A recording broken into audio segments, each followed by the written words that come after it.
Hi everyone. අද මම මගේ පාඩමෙන් ඔයගලන්ට ගේන්නේ අසනීප තත්ත්වයක් හැදුනහම ඒ හා සම්බන්ධ වචන මොනවද සහ වාක්‍ය කොහොමද කියන්නේ කියලා. එතකොට පහුගිය පාඩමෙනුත් මම කරේ මේක. පස්සේ මට හිතුණා මේ පහුගිය පාඩම විතරක් කරලා මදි. ඔයගලන්ට සාමාන්‍යයෙන් යම් අවබෝධයකට එන්න නම් අඩු ගානේ තව ලෙසන්ස් දෙකක් තුනක් විතර කරන්න ඕනේ කියලා. එතකොට ඒ නිසා තමයි මම මේ පාඩම අද පාඩම පහුගිය පාඩමට සම්බන්ධයි. එතකොට මේ පාඩම කවුරු හරි බලපු නැති කෙනෙක් ඉන්නවා නම් මම යටින් ඒක ලින්ක් එක දාන්නම්. ඔයගොල්ලෝ කවුරු හරි දැකපු නැති කෙනෙක් ඉන්නවා නම් ඒක බලන්න. ඒක බැලුවට පස්සේ ඒකත් මේකටම සම්බන්ධ පාඩමක්. අපි අසනීප වුණාම කොහොමද කෙනෙකුට අපේ අසනීප තත්ත්වය කියන්නේ කියලා අපි බලමු. ඒත් එක්කම ඒවයින් අලුත් වචන ඔයගොල්ලෝ ඉගෙන ගන්නවා. ඒ වචන එක්සර්සයිස් පොතක් අරගෙන ලියාගෙන හොඳට මේ ප්‍රැක්ටිස් කරන්න.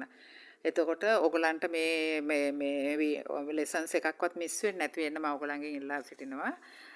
ආදරයෙන් මගේ මේ channel එක subscribe කරන්න. කරලි ඉවර වෙලා මේ හැම මම දාන හැම මේ වීඩියෝ එකක්ම ඔයගලන්ට එතකොට බලන්න පුළුවන්. ඒකෙන් ඔයගලන්ට ගොඩාක් ඒරියාස් කවර් කරගන්න පුළුවන්. මම මොකද එක සබ්ජෙක්ට් එකකට විතරක් සීමා වෙලා කරන්නේ නැහැ. එතකොට මේ ගොඩක් මම ඉස්සරහට තව ගේන්න බලාපොරොත්තු වෙනවා. අපි එදිනෙදා ඩේලි කන්වර්සේෂන් කොහොමද කරන්නේ කියලා, එදිනෙදා පාවිච්චි වෙන වචන කොහොමද කියලා. ඉතින් මොකද එකපාරටම ලොකුවට බර වචන දාලා ඔයගලන්ට මේව කරපු ගමන් ඔයගලන්ට එක කරගන්න අමාරු එපා වෙනවා පාඩම. ඒ නිසා තමයි මම මේ සාමාන්‍ය වචන ඊටත් වඩා සුළු වචන වගේ මං ගෙනල්ලා ඔයගලන්ට මේ පාඩම ආසාවෙන් කරන විදිහට තමයි මම මේක කරගෙන යන්නේ. ඉතින් ඒ නිසා අපි බලමු අද මොනවද කරන්න තියෙන්නේ කියලා. අපි පහුගිය පාඩමෙන් කරේ කොහොමද I have a cold කියන එක. කියන්නේ හිම්බිරිස්සාව. මට හිම්බිරිස්සාව තියෙනවා කියන එක. අපි අද බලමු fever කියන එකෙන් මොනවාද අපිට ඉගෙන ගන්න පුළුවන් කියලා.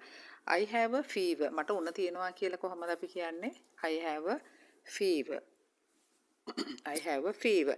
එතකොට අපිට ඒක තව ආකාරයකින් කියන්න පුළුවන්. I am suffering from fever. I am suffering from fever. අපි මොකකින් හරි නිකන් අපහසුයෙන් ඉන්නවා නම් නිකන් දුක් විඳිනවා නම් මොකකින් හරි ඒකට කියන අපි suffer කරනවා කියලා. ඒකේ suffer කරනවා. ඉතින් ඒකෙන් එන වචනේ තමයි I am suffering from fever. ඒක කියන්නේත් මට උණ තියෙනවා කියන එක. I have a fever. I am suffering from fever. එතකොට එතන වාක්‍ය දෙකක් ඔයගොල්ලෝ ඉගෙන ගන්නවා. ඊළඟට මම එදා පාඩමෙන් කිව්වා I have a severe headache කියලා. severe කියන්නේ තද ඔළුව කැක්කමක් තියෙනවා කියලා. එතකොට මම අද ගන්නන්නේ තද severe headache නෙමෙයි. ඒකට කියන තව වචනයක් තද එකට නෙවෙයි ඊට වඩා අඩු ඔළුව කැක්කමක් තියෙන එකට. ලාවට ඔළුව කැක්කමක් තියෙනවට අපි කියනවා slight කියලා. SLIGHT. I have a slight headache.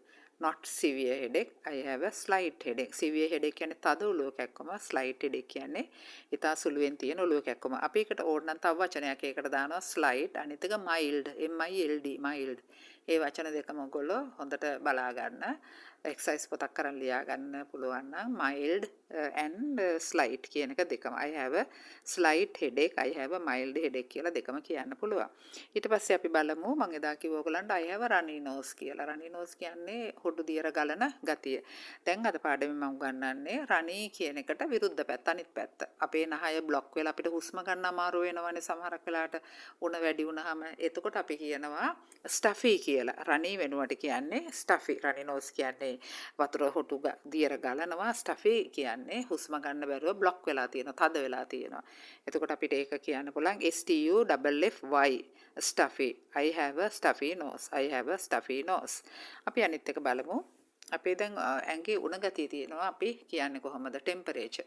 temperature කියන්නේ උෂ්ණත්වය කියන එකනේ සාමාන්‍ය. එතකොට ඇඟේ උණට අපි කියනවා temperature. My temperature is high. එතකොට දන්නවා my temperature is high. මගේ ඇඟේ තියෙන උෂ්ණත්වය වැඩි. එතකොට ඒ කියන්නේ මට උණ තියෙනවා කියන එක. My temperature is high. ඊළඟට කියන්න පුළුවන් අපි තව එකක් බලමු. I have a sore throat. I have a sore throat. මට උගුරේ අමාරුවක් තියෙනවා. එතකොට මෙතන so කියන්නේ SORE so. SORE so. so කියන්නේ කැක්කුම කියන එක. එතකොට so ice කියනවා. ඇස් වල කැක්කුමක් මොනවා හරි තියෙනවා නම් කියනවා sore eyes. ඇස්වල කැක්කුම. ඒ වගේම sore throat. ඒ කියන්නේ උගුරේ කැක්කුමක් තියෙනවා. I have a sore throat. I have a sore throat. අපි තව එකක් ඉගෙන ගමු. ඩිසි කියන වචනේ. ඩිසි කියන්නේ නිකන් අර කැරකෙනවා. කැරකිලි ගතිය වගේ තියෙන්නේ නිකන් අර පණ නැහැ, බැලන්ස් නැහැ. You can't walk properly. එතකොට අර නිකන් එක පැත්තකට නෙමෙයි වෙනවා වගේ නිකන් කැරකිලි ගතිය. ඒ ඔක්කොම කියන්නේ කැරකිලි ගතිය. I feel dizzy. I feel dizzy. D I double Z Y. D I double Z Y. I feel dizzy.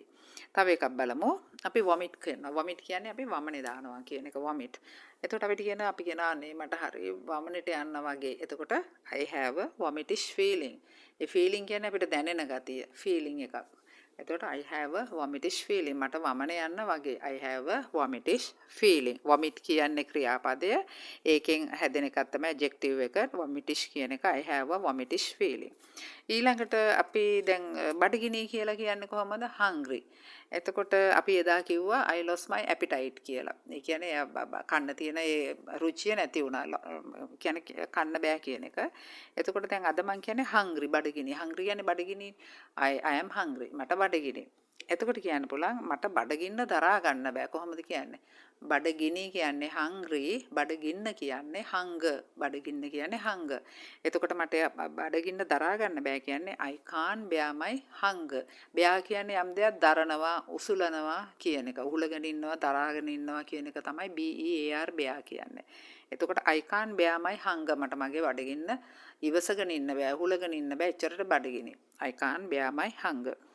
ඊළඟට අපි බලමු තව අපි කැක්කුම පිටේ කැක්කුම වගේ අපි කියනවා නම් කියනවා දැන් කැක්කුමට කියනවා සාමාන්‍ය ඒක කියලා.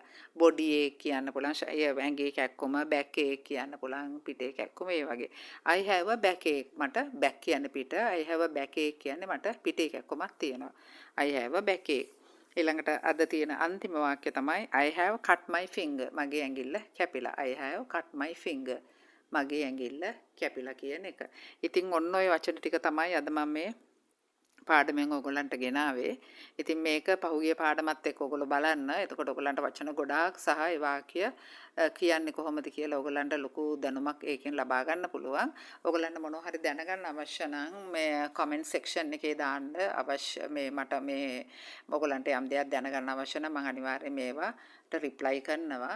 ඉතින් ඔයගොල්ලෝ දිගටම මේ channel එකත් එක්ක රැඳිලා ඉඳලා subscribe කරලා මම දාන videos ඔක්කොම බලන්න. මොකද මම එක ඒරියා එකක් නෙමෙයි මම හැම ඒරියා එකක්ම කවර් කරනවා. එතකොට ඒ හැම ජාතියේම ඒවා කවර් කිරීමෙන් ඔයගලන්ට ලොකු දැනුමක් ලබා ගන්න පුළුවන්. මම ඉස්සරහට දානවා එදිනෙදා daily conversation අපි කරන්නේ කොහොමද කියලා. සාමාන්‍ය පොදු අපිට වමනා වෙන conversations අපි කරන්නේ කොහොමද කියලා.